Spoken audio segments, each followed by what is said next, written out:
அன்பர்களே, ஒருவர் ஆடி மாதத்திலே கடக லக்னத்திலே பிறந்தால் அவர் ஜாதகத்திலே லக்னத்திலே சூரியன் இருப்பார்.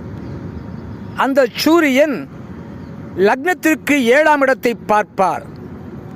அதனால் அந்த ஜாதகருக்கு சிறப்பான கணவனோ மனைவியோ அமையாது என்று சொல்லப்படுகிறது.